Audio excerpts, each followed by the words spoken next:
Captain Prasannakumar, ഇപ്പോൾ ഇതിൽ ഈ അന്വേഷണത്തിന്റെ കാര്യം പറയുമ്പോൾ സമഗ്രമായ അന്വേഷണമാണ് പ്രഖ്യാപിച്ചിട്ടുള്ളത്. അതിൽ ഈ എയർ ഇന്ത്യയുടെ ഭാഗത്ത് ഇപ്പോൾ ബോയിങ് കമ്പനിയിലേക്കും എയർ ഇന്ത്യയിലേക്കും ഒക്കെ നിശ്ചയമായും അന്വേഷണം പോകുമല്ലോ. ഈ അറ്റകുറ്റപ്പണിയുടെ കാര്യത്തിലൊക്കെ എയർ ഇന്ത്യ എങ്ങനെയാണ്? ഇന്നിപ്പോൾ വന്ന ഒരു പ്രതികരണം, അത് ശ്രദ്ധേയമായ പ്രതികരണമായി തോന്നി. സിവിൽ ഏവിയേഷൻ മുൻ ജോയിന്റ് സെക്രട്ടറി സനത് കൗളിൻ്റെ പ്രതികരണമാണ്. അദ്ദേഹം പറയുന്നത് ഈ സുരക്ഷാ പ്രശ്നങ്ങൾ ഉൾപ്പെടെ അതിലൊക്കെ പ്രശ്നങ്ങൾ ചൂണ്ടിക്കാട്ടിയിട്ടുണ്ട് മുൻപ് എന്നാണ്. അങ്ങനെ എയർ ഇന്ത്യക്ക് അത്തരം നിർദ്ദേശങ്ങൾ മുൻപ് നൽകിയിട്ടുണ്ട് എന്ന ഒരു കാര്യം വളരെ പ്രധാനമാണതെന്നാണ് ഞാൻ കരുതുന്നത്. പലതവണ കത്ത് നൽകിയിട്ടുള്ളതാണ് ഇത്തരം പ്രശ്നങ്ങൾ ഉണ്ട് എന്ന് പറഞ്ഞുകൊണ്ട്. അതുപോലെ തന്നെ അറ്റകുറ്റപ്പണികൾ കൃത്യമായി നടക്കുന്നുണ്ടോ, ഈ സുരക്ഷാ പരിശോധന ഫലപ്രദമാണോ എന്നൊക്കെയുള്ള കാര്യങ്ങളിൽ പരിശോധന നടത്തേണ്ടത്. മുൻപ് അത്തരം കാര്യങ്ങളിൽ എയർ ഇന്ത്യ അലേർട്ട് ചെയ്തിട്ടുണ്ട് എന്നാണ് അദ്ദേഹം പറയുന്നത്. സനത് കൗൾ എന്ന സിവിൽ ഏവിയേഷൻ്റെ മുൻ ജോയിന്റ് സെക്രട്ടറിയാണ്. അങ്ങനെയെങ്കിൽ ഇത് വളരെ പ്രധാനപ്പെട്ട ഒരു കാര്യം ഈ ഘട്ടത്തിൽ അദ്ദേഹം പറഞ്ഞിരിക്കുന്നു എന്ന് തന്നെയല്ലേ നമ്മൾ മനസ്സിലാക്കേണ്ടത്, ക്യാപ്റ്റൻ പ്രസന്നകുമാർ? അതെ, DGCA എന്ന് പറയുന്നത് ഒരു ഓവർസീയിങ് ബോഡിയാണ്. അപ്പോൾ DGCAക്ക് പല ആംസ് ഉണ്ട്. ഓപ്പറേഷൻസ് നോക്കുന്ന ആമുണ്ട്, സേഫ്റ്റി നോക്കുന്ന ആമുണ്ട്, അങ്ങനെ എഞ്ചിനീയറിംഗ് നോക്കുന്ന ആമുണ്ട്.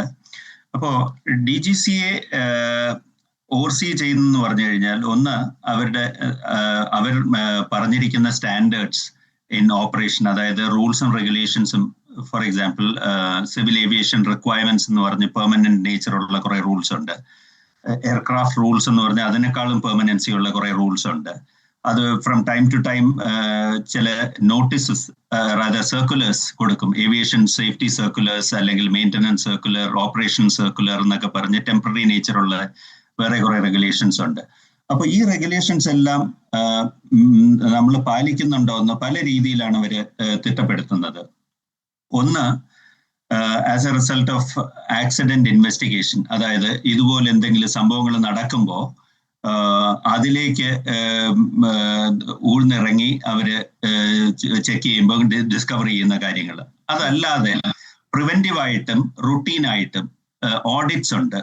എല്ലാ കമ്പനികളും, അതായത് എയർലൈൻസ് ആയാലും, ഞാൻ വർക്ക് ചെയ്യുന്ന ചെറിയ നോൺ ഷെഡ്യൂൾഡ് ഓപ്പറേറ്റേഴ്സ് എന്ന് പറയും, ഞങ്ങൾക്ക് 3-4 പ്ലെയിൻ ഉണ്ട്.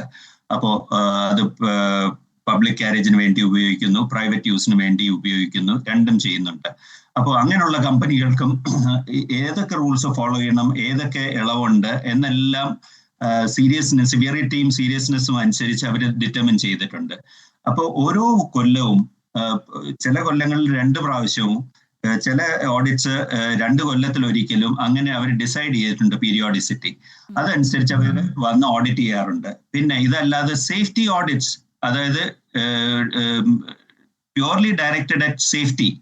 ഉദാഹരണം, പൈലറ്റ്സിന്റെ ബ്രെത്ത് അനലൈസർ ചെക്ക്, അത് ക്യാമറയിൽ റെക്കോർഡ് ചെയ്യുന്നെന്നും ഇന്ന മെഷീൻ ഉപയോഗിച്ച് ചെയ്യണമെന്ന്, ഈ ക്വാളിറ്റി ഉള്ള മെഷീൻ അത് കാലിബ്രേറ്റ് ചെയ്യുന്നുണ്ടോ, അല്ലെങ്കിൽ ആ സിവിൽ ഏവിയേഷൻ റിക്വയർമെന്റ്സിൽ പറഞ്ഞ രീതിയിലാണോ ബ്രെത്ത് അനലൈസർ ചെയ്യുന്നത്, ഡോക്ടർ നമ്മള് ഇരിക്കുന്ന, അതായത് ഇപ്പൊ ഉദാഹരണം, ഒരു ചെറിയ കാര്യം, നമ്മൾ ബ്രെത്ത് അനലൈസർ ചെയ്യുന്നതിന് മുമ്പ് നമ്മളൊരു സർട്ടിഫിക്കറ്റ് എഴുതി ഒപ്പിട്ടിട്ട് വേണം ബ്രെത്ത് അനലൈസർ ചെയ്യാൻ. കാര്യം പിന്നീട് അതിൽ നിന്ന് പിൻവാങ്ങാതിരിക്കാൻ, എന്തെങ്കിലും നെഗറ്റീവ് അല്ലെങ്കിൽ പോസിറ്റീവ് ഒരു ഔട്ട്കം വന്നു കഴിഞ്ഞാൽ, ആൽക്കഹോൾ ഡിറ്റക്ട് ചെയ്യുകയോ അങ്ങനെ വല്ലതും വന്നാൽ.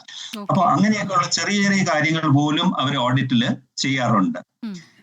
ആണെങ്കിൽ കൂടിയും, എന്നിരുന്നാൽ കൂടിയും, എന്താണെന്ന് പറഞ്ഞാൽ ഓരോ എയർലൈനും പ്രോഫിറ്റ് ഉണ്ടാക്കാനാണ് വർക്ക് ചെയ്യുന്നത്.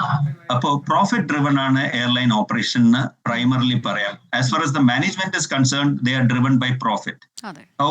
ബുദ്ധിയുള്ള ഒരു മാനേജ്മെന്റ് എന്ന് പറഞ്ഞാൽ, ഇപ്പോ എല്ലാ ഓപ്പറേഷൻസിലും, ഇതിൽ മാത്രമല്ല സാധാരണ ഉള്ള ഒരു കോർപ്പറേറ്റ് ഓപ്പറേഷൻസിലും എല്ലാം സേഫ്റ്റി മാനേജ്മെന്റ് സിസ്റ്റം എന്ന് ഒരു സിസ്റ്റം ഉണ്ട്. അതായത് സേഫ്റ്റി മാനേജ്മെന്റ് എന്ന് പറഞ്ഞാൽ വേറൊന്നുമല്ല, scientific study of safety and associated, അതായത് റിസ്ക് മാനേജ്മെന്റ്. നമ്മുടെ എത്രമാത്രം ഫണ്ട് റിസ്ക് മിറ്റിഗേഷനിലേക്ക് അലൊക്കേറ്റ് ചെയ്യണം, റിസ്ക് എങ്ങനെ മാനേജ് ചെയ്യണം, എത്രമാത്രം ട്രെയിനിങ്ങിലേക്ക് നമ്മൾ ഫണ്ട് ചെയ്യണം. കാരണം ഒരു കാറ്റസ്ട്രോഫിക് ക്രാഷ്, ഇപ്പം ഡോക്ടർ മോഹൻ വർഗീസ് പറഞ്ഞതുപോലെ, ഇതുമാതിരി ഒരു കാറ്റസ്ട്രോഫിക് ക്രാഷ് എന്ന് പറഞ്ഞു കഴിഞ്ഞാൽ നമ്മൾ ചെറിയ പൈസകളെല്ലാം സേവ് ചെയ്ത് ഉണ്ടാക്കിയതെല്ലാം നശിച്ചു പോകും ഇങ്ങനെ ഒരു ക്രാഷ് വന്നു കഴിഞ്ഞാൽ. അപ്പോൾ ഒരു എയർലൈനിൽ 1 or 2 major crashes, probably bigger airlines can take more.